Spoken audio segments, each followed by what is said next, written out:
let's start off with a few story updates here first. So, as always, I want to update you guys on what's going on with the Emergencies Act here in Canada. So this is from True North, Day 8 recap of Emergencies Act hearings. Ottawa police had planned ready without Emergencies Act. So I don't know if there's been like a true smoking gun moment, but there's just literally this giant piling of information, data, and proof that it really seems like Justin Trudeau and his Liberal cabinet were not justified in implementing the Emergencies Act.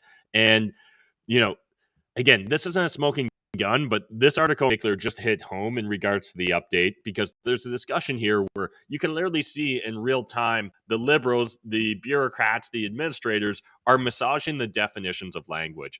And any of us that have studied history, any of you that have maybe read 1984, know what a dangerous path that leads towards. And let's just jump into it. So, throughout his testimony, Bell accused protesters of committing acts of violence, even going so far as to accuse protesters of committing crimes and inflicting trauma on local residents. Miller pressed Bell on accusations of violence and highlighted the fact that no evidence to date has emerged of any physical acts of violence from protesters toward Ottawa residents, despite multiple acts of violence inflicted on protesters from law enforcement. Is it fair to say when you use the phrase violent, you're not describing any form of physical assault, are you? Miller asked Bell. Physical assaults contribute to what I'm describing.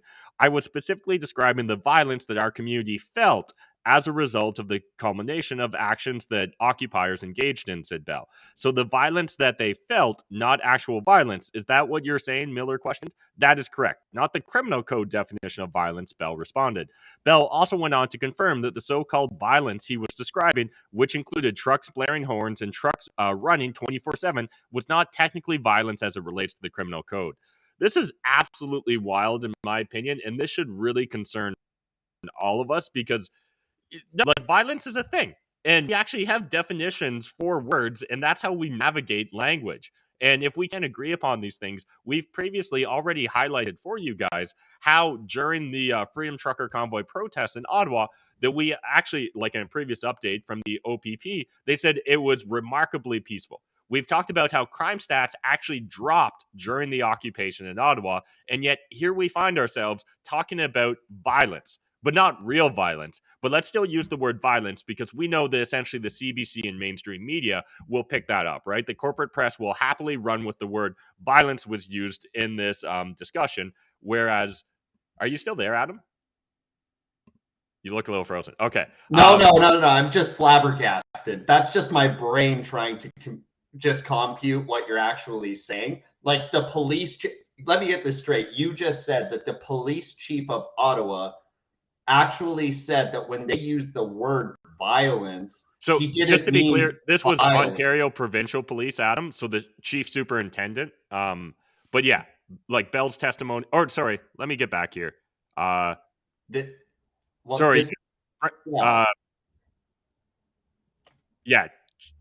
Steve Bell is the Ottawa police chief. Sorry, my bad. Yeah. Okay, so the police chief of Ottawa, our capital city, said that when he said violence, he actually meant what the residents felt because he's an expert of how the residents felt and not the actual legal definition of violence as in an assault or any type of physical altercation.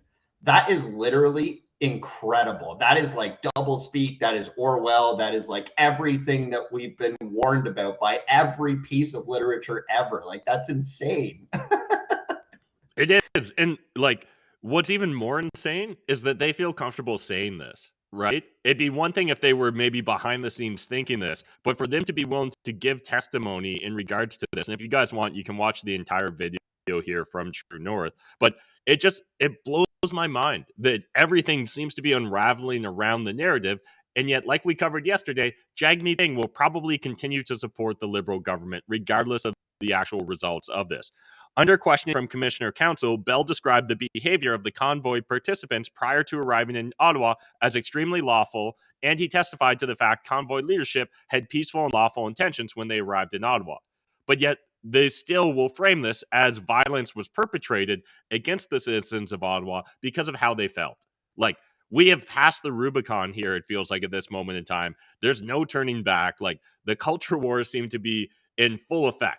Because if we're literally at a point where our government, and again, it's the hypocrisy, right? Like, this shit just drives me crazy. We covered, or like I covered previously in episodes of the Maple Pill, how, in the summer of 2020 and 2021, we saw statues being torn down, right, related to Canadian historical figures. We saw all sorts of like real civil disruptions, and those were all fine. Those, no politician, Justin Trudeau, his cabinet, weren't actively speaking out or trying to demonize those individuals. If anything, essentially was just framed as if like the exuberance got the best of them. And so, like, that stuff sometimes happens. Whereas here, we've literally got the police chief, as you were saying, Adam, like framing this. And there's just no way that this isn't premeditated, right? Like, that there was some phone call or some in-person meeting where this was discussed, not recorded, and they decided exactly how they were going to approach this. Because they had to know that if they were going to use the word violence, people were going to be like, well, show us the violence. Like, that actually seems like a pretty straightforward line of reasoning, in my opinion. The one thing that I find actually surprising is that we didn't see false flag operations here. Like at the scale that you would imagine you would, like if you were going to be this stupid about enacting an emergency order like this that has never been done before, you would think that you would at least have the sensibility to stage a false flag operation and commit some violence that you would later release people on. But yes, like, I definitely understand where you're coming from, Adam, but I guess I'll push back slightly, because I'll say that we potentially did have some false flags, right? I For all remember we the know, fires and that. the Nazi protester and stuff like that. But then you had reporters, right, like Justin Ling, who was spreading misinformation about there being guns in the convoy.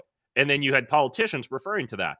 Well, Justin Ling works for mainstream corporate press, legacy media, which essentially is getting bailed out by the government right now. So they're carrying the government's water. It's just, I think it's a different type of false flag, right? Like, and it's this constant projecting. Like, it just feels like immediately they, whoever you want to define as they, but I define they as the enemy of the average person.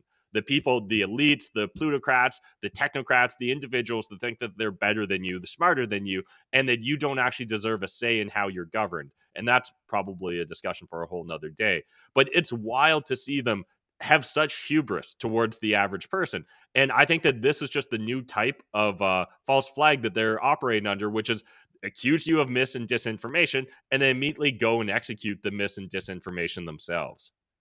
Yeah, I mean, I agree. I mean, just in the general context of the use of the word violence here, I'm just shocked that this was allowed to get through. But yeah, we should move on, Matt, because that's we're getting deep here on this one, but that is honestly shocking. Like, I cannot believe that the police chief would have the balls to say they didn't mean violence in the terms of the legal definition when they used it.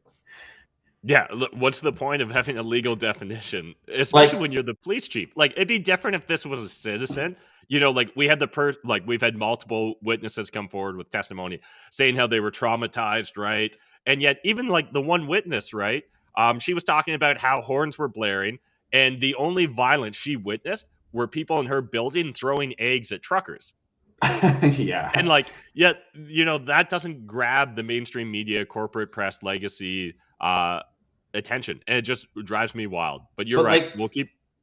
sorry, just one last statement here. I actually believe that your station, especially if it's one of power and influence like that, I think you need to be held accountable to those types of statements. Like an accountant who gave bad tax advice or illegally filed your taxes would be held responsible for certain things, right? A mortgage agent who did not uphold their fiduciary agreement and responsibility to give you the right advice would be held accountable for that, right? Like a doctor who used improper medical treatment should be held accountable to that type of negligence. And like, I believe that this station is similar to that. Like, you don't get to be the police chief if you don't have responsibility over what you're saying and the language that you're using. I think that you should be held accountable and be held to a higher standard of communication with the public. Yeah, and the problem is, one, they know that there's going to be no accountability to the general public, but two, they know the only accountability that's actually going to exist is going to be to Justin Trudeau, right? Is going to be to more powerful bureaucrats than the police chief. And so that's who he's worried about being held accountable to. And so that's who that they fear. And it's absolutely wild.